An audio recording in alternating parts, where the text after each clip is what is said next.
everyone. Good morning. Allie Alberigo here from Long Island Ninjutsu Center, Shihan Allie. And I'm here with you. I wanted to give you some martial philosophy. Actually, it's kind of like a parenting tip 101. And now, I am a dad, so I do have some authority on this fact. You know, I have a 14-year-old daughter that I've raised. You know, I've been with her every step of the way. So I'm lucky as a dad. I'm not out at work. I'm able to actually raise her, pick her up from school, bring her. She spends time with me on a daily basis. We eat dinner almost every night together. It's pretty amazing to be able to have that opportunity.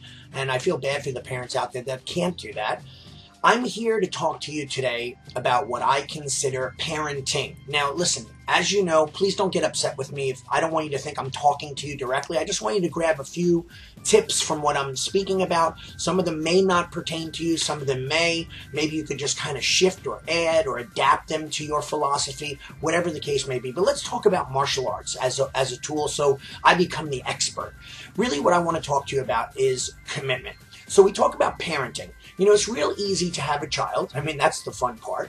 But the part about parenting that's tough is that there's so many different philosophies out there. There's so many different things pulling you in different directions. And we try to do our best. And most of the time we do a great job, but we could, if we spent more time, do better. But sometimes there's not enough time. Also, we fall prey, and this is a big point, to just saying, okay, and here's the thing I hate, we'll fight our battles when we need to, or we choose our battles wisely. But here's the thing, I've talked to so many children. My school's been open for over 2 decades, and I talk to people who have grown up and now are adults of their own, and they have their own children. And they tell me things, and I look at them and I say, wow. Like, for example, kids that have quit my martial arts school, that were children, that tortured their parents. I mean, literally kicking and screaming. I used to carry them in on my shoulder, put them in on the floor. And parents ask themselves, why am I paying for this kind of torture? Why am I paying to be miserable? But here's the thing. Those kids, now that they're grown up, they say to me, I wish I never quit. I wish my parents never allowed me to quit. And I say, but you tortured them. You did this, all the things that I had just mentioned. And they say, yeah, but my parents should have been parents, and they should have told me to go. I mean, this is coming from the child. So if you could roll into the future and you could see your child's future and you could hear them, they won't be yelling at you or mad at you. And they won't be saying, Mom, I hate you. You made me become a black belt. Mom, I can't stand you. You made me get straight A's. Or Dad, I can't believe you pushed me. I'm a superstar athlete. Or, you know, I'm in shape. Or I'm a good dad myself. They're never going to say that. They're going to thank you. But there are those kids that really, they actually resent and they're mad in a way at why their parents didn't force them to do what was necessary. I hear this all the time. Well, we don't force them to do anything. I'm shocked at that mentality. And first of all, I don't even believe it. Because we force our children on a daily basis to do many things. Go to bed on time. Take a bath when they're supposed to. Eat their food when they're supposed to. Or else it would be like, you know, I don't know, Neverland, where kids got to do whatever they wanted. They'd be up smoking cigars, drinking scotch, watching TV till 4 in the morning, waking up late, maybe missing class, you know, eating cupcakes for breakfast, right? Well, we force our children to do what we know is right for them. What's good for their health. We filter what goes into their minds. We don't allow, you know, young children to see negative things on TV or adult kind of television shows and so on. So we are always and forever guiding our children. But what sometimes we give up on the hard things, the things that are most beneficial to them. We go, you know, here's one good example, martial arts.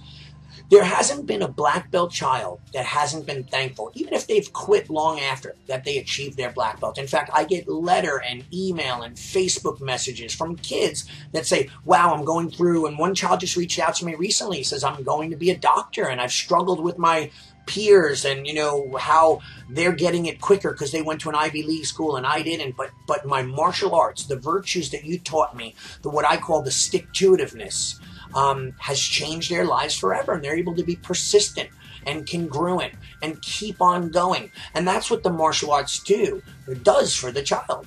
So I wonder, next time your child says, I don't want to go to class, or whether you're even going to entertain the thought, or you're just going to say, no, we're going to class. This is what you do. In fact, when I learned martial arts as a young child, my parents just said, that's what you do. They didn't say, well, we're going to learn karate. What do you think? No, they said, you're going to the martial arts. It's a decision that they made, just like they said, I'm going to school. Same decision. So I knew no better.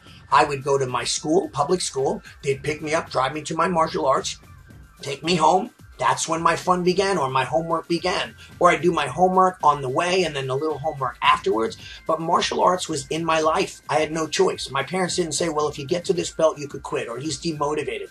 I'm sad for the parents and the children that say he doesn't want to go anymore. You know, so who wants to do something continuously? Ask yourselves, if you're married, which there's 50% of the people that get married get divorced for this type of mentality, is that like, listen, I'm bored. I'm complacent. I don't like it anymore. It's the same thing over and over again. Well, let's ask the question, how do you become a master at anything without doing it repetitively, right? And that's the sad part about our state of the world. I mean, not just in the US, I mean, this is worldwide, where people are not interested in becoming a master at anything. They want to be, you know, in everything, but they don't want to spend the time to hone their craft. I mean, I look at children today, they want to do the move good enough, just good enough to be able to pass the test so they can move on to the next shiny, bright belt that they have. You know, they're not there every day. Some kids will be out in the backyard hitting baseballs or throwing a football through a hoop, because those few, the top 3%, are mentally motivated. It's just somehow inherent in them that they realize that hard work and dedication will make them amazing. But you know, as parents, we have to do that for our children. The problem, I hope people don't hate me for this, with our education system in the US is it's nothing but a series of learn, pass, move on. Learn, pass, move on. That's all it is. Learn algebra, learn how to put this together, pass the test, move on to the next thing. How can you get good at anything? By just doing it to pass a test and moving on to something else. I mean, honestly, that's why our kids are coming out and they don't have the common sense. They don't have the knowledge on how to incorporate what they've learned in all their years of school and put it into real world. I mean, just think about this. How many kids out there are learning languages, Spanish, Italian, whatever, in school, who can't speak it in conversation at all? My daughter's taken 3 years of Spanish. My housekeeper comes over and speaks to her in Spanish, and she can't have a conversation. She sits there and does the, ¿cómo estás? That's all she has. So don't you think that our education system is failing us? If that's the case, we as parents need to take control. We can't change that, but we have to take control of our children's lives and make them incredibly exceptional individuals. So this is my tip of the day. Parent. Don't just be a parent, actually parent. Thanks for listening. I have more tips coming up. Arigato gozaimasu.